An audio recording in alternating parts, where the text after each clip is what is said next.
Hello everyone, আসসালামু আলাইকুম। কি অবস্থা সবার? চলে এলাম আবার একটি নতুন ভিডিও নিয়ে। আমার কথা শুনে বুঝতেই পারছো আমার গলার অবস্থা কীরকম। তাই কিন্তু স্নান করে চলে এলাম ছাদে, আর দেখলাম মাশাআল্লাহ লিচু গাছে কিন্তু সুন্দর মুকুল ধরেছে। লিচু গাছের মুকুল দেখতে দেখতে হঠাৎ করে দেখতে পেলাম ছাদের এক কোণায় পড়ে আছে ভাইয়ের ছোট্ট গোলাপি রঙের একটি কচ্ছপ। এবং সেটা দেখে ভাবলাম চলো আজকে সুপার ক্লে দিয়ে একটা কচ্ছপই বানিয়ে ফেলি।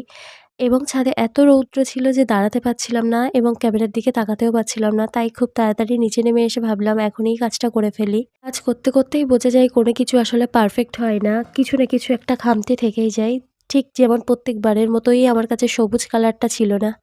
আমার হাত এবং নখের অবস্থা দেখে বুঝতেই পারছো আমি অ্যাক্রিলিক কালার দিয়ে কিন্তু এই সবুজ কালারটা বানিয়েছি। একটু সরি, সবুজ কালার বলতে সবুজ কালার বানিয়েছি ব্যাপারটা এমন নয়। সুপার ক্লেটি একটু সবুজ রং করেছি। যাই হোক, জানি খুব একটা ভালো হয়নি, তবুও কমেন্ট করে জানিও কেমন হয়েছে, আর প্লিজ চ্যানেলটা